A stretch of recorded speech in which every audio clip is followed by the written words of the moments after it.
I'm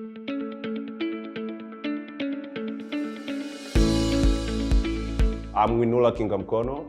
I'm the founder of Tunzaa FINTECH, and Tunzaa FINTECH is a product that allows people to buy goods and services by paying in small amounts of money over a certain period of time.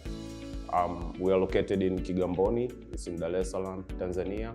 And my background is in information systems, and I've been writing software since I was 12 years old, maybe 13. So Tunzaa, as a product, we started to research it from 2019, but we officially launched it for the public in June 16th.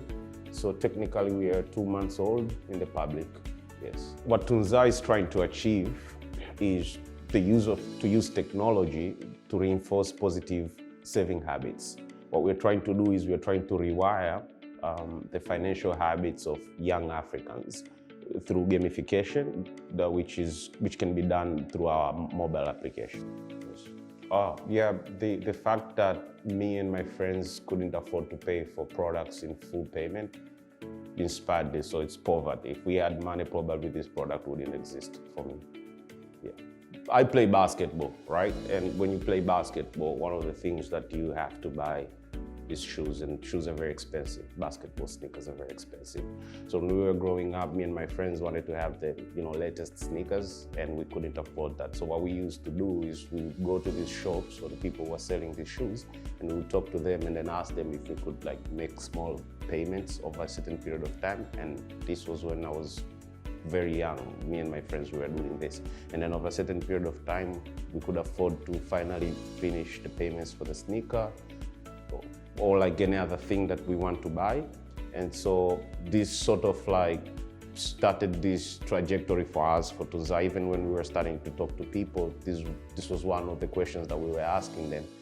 How are you paying for products? And if you cannot afford to pay for a product by doing a full payment, how do you go about it? And these questions and all these stories from my friends and other people that we spoke to sort of inspired our journey with Tunzaa. So Tunzaa is a bootstrap product, which means we paid for everything from my pocket. So how I'm funding Tunzaa right now is I'm working on other projects. I make software for a living, so I work on other projects, and whatever money that we make, it goes back to Tunzaa. So since we started the research in 2019, sending people to Tanga and here in Dar es Salaam to do surveys, it was the same model. To this day, this is how I'm paying for Tunzaa. Yeah. We have mobile apps available for users of iOS and Android operating system, and users can simply go to these stores and then search for Tunzaa, Tunzaa, and then they get to download our applications. And once they download the application, they can browse for products and services that we are selling for free. But if they want to purchase something, they have to create an account, and then the payments can be done using mobile wallets, like how the MNOs and telcos are doing that. And so on Tunzaa, how we have it as the app, people come on Tunzaa, they select a product, and if they want to use Tunzaa model to pay for it, they say, I would be able to finish the payment, say for a mobile phone, on this day specifically, let's say December 25th. And then they say how often are they going to make these payments. If it's weekly, daily, monthly, or after a certain number of days, then they set it up, and our app automatically calculates the amount that they are required to pay on these intervals that they set up. And then the user can now make the deposit, and then every time, 3 days before the payment, they get a notification. But if it's a daily payment, they also get a notification within the app, and then they also get SMS. That's the side of consumers. We also have another side on Tunzaa, which is for businesses. We have another app called Tunzaa Plus. So Tunzaa Plus allows businesses to post their products, to manage their stock, to manage customers, and then to see who is actually buying their products and how are they paying for these products. So this is available for businesses, but for this app, we are vetting and we are verifying businesses. So not anybody can sell on Tunzaa. It's the only businesses that we are vetting and we are allowing to sell on Tunzaa that can do that. And on the other side, we have a dashboard for our internal use, which shows us, the astronomical view of Tunzaa and how it's performing. We get to see the revenue, we get to see who is buying what on a daily basis. So that's just in a nutshell what Tunzaa is. Tunzaa, we built Tunzaa for young Africans, and when you look at countries like Tanzania and other countries in Africa, and when you take the working population alone, so most of these people, over 60% of the working population, people who are already working, like they have jobs, most of them are doing informal jobs. And I'm talking about the jobs where they get to like riding a motorbike, driving around passengers on a taxi, working in a salon, or you know, the odd jobs where you don't even have a contract or something like a small business that you have. So these are the people that we are targeting, and these people are earning from $2 a day to around like $50 a day. This is still our target group, but our focus is on people who are earning on a daily basis. They're earning small amounts on a daily basis. These are the people we're targeting, but also we are looking for people who are within the city, like they're living in town areas. We are targeting these people because they get access to internet, they can use mobile devices. That means they can download our application. And also we are targeting young professionals, you know, freelancers or people who just started their jobs. These are our target groups here. So we launched 2 months ago, and when we launched, personally, my predictions were off the chart. Like, I made such terrible predictions. I predicted we will have like 100 users after 2 months. What happened is that we now have over 4,000 registered accounts. These are people with accounts on Tunzaa. So Tunzaa sort of like picked up organically. We didn't invest. I only paid like $20 for Instagram ads, and they didn't turn out that well. So it was simply from Twitter and then word of mouth. The people who were buying on Tunzaa and got the products delivered started to tell their friends, like, hey, yo, there's this app that these guys are doing 1, 2, 3. So word of mouth is working very good for us.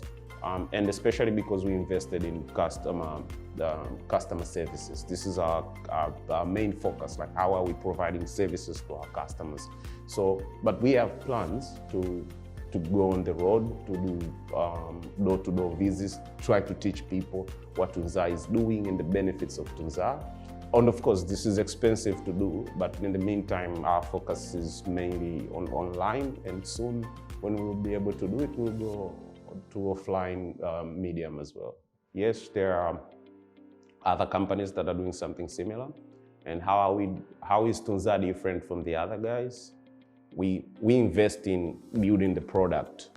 Like, we get feedback, we work on it instantly. So like, it's almost like real time when people tell us, hey, something, I don't like how this and that looks. And then we ask other people, what do you think if we make this minor changes?